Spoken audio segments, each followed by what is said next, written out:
I'm Erin Carlson with Served Fresh Media, and we're here at NSTA 2014, and I'm talking with Steve Rich today. And Steve, please tell us, what brings you to NSTA? Well, NSTA is really the premier place to be for a science educator, and I've been involved in science education for more than 2 decades, and I find that this is where I get re-energized. It's where I get the latest in what's happening, the latest in published books, and just the connections that I need to be successful every day and to help students get involved in STEM education. And tell me about your session.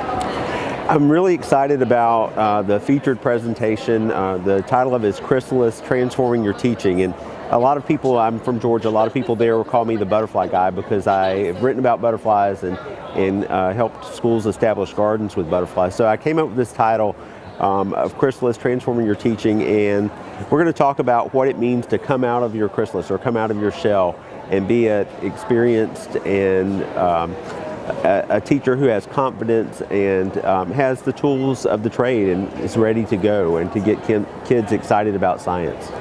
And how do you get kids excited about science?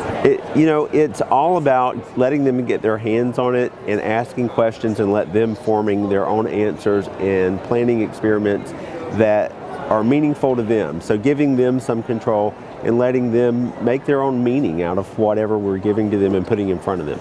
What are the biggest stigmas? Because Mayim Bialik, in her keynote this morning, I don't know if you saw it. I was on the front row. Oh, it was so good, right? Yes. So she said something like, physics will never be cool at 13. Is that one of the stigmas, about science that kind of prevents kids from, or discourages kids from, going forth with STEM? It could be. I think that in my own experience as a student and then as a parent and a teacher, sometimes kids don't want their peers to know that they're really excited about a nerdy subject like science or physics or chemistry. But as science teachers, we're here to tell them it's okay, and we survived it, and you will too. And I enjoyed her perspective of saying, you're going to find other folks like you. It might be when you're in high school, it might be when you're in college, but keep at it and look for those other people who have that interest. What made you stick with it? I was hooked on science by a couple of key teachers. I particularly remember a couple of high school teachers. My 9th grade teacher, Mrs. Snipes, taught physical science, and then when I was a senior, Mrs. Sowers taught physiology. And they both were excited about science. They were patient. They helped all of us understand it, and they allowed us to get our hands on materials and to touch the equipment of scientists and let us think of ourselves as scientists. And I wanted to be able to pass that on to my students. And so it really, as Mayim Bialik says, it takes one teacher. And it does. It takes the power of one teacher to get you hooked. And then if you have parents like mine that are supportive, they'll help you maintain your interest. When I was growing up, we were always outdoors, boating, camping, and picking up bugs and trying to explore the world around us, and my parents encouraged that. That's it's really crucial to have that support system, Exactly. nurturing from all sides. Yes. You're a butterfly obsessive. a bit. You would say, right? I would say that, What's yes. your fascination with butterflies? The ability of a butterfly to travel so far against the odds. A monarch butterfly can travel up to 80 miles a day when they're usually en route from the United States or Canada to Mexico. And when you look that they're no larger, the largest monarch has a 4-inch wingspan, sometimes smaller.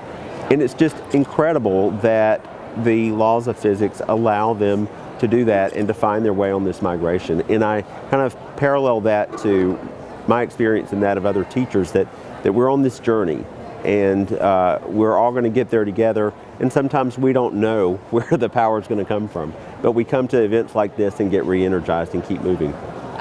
So there's so much going on, how do you unwind at NSTA? Where do you go to relax, so to speak? Well, my favorite spot in NSTA is usually the bookstore, the science bookstore, because I've had a couple of NSTA Press books published, but I also love the exhibit hall.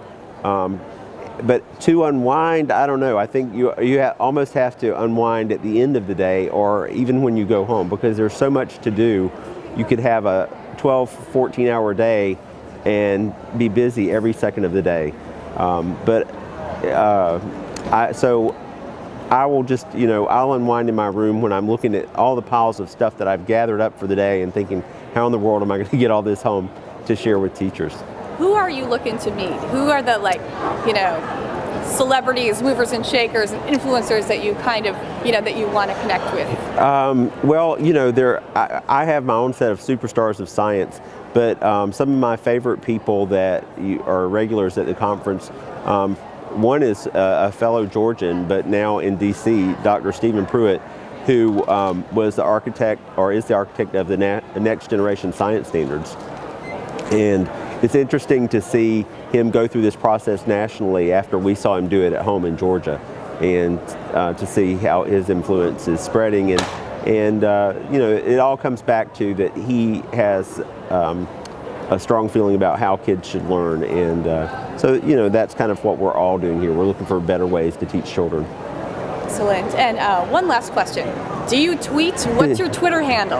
I am at BFlyGuy, BFLYGUY, BFlyGuy, Butterfly Guy.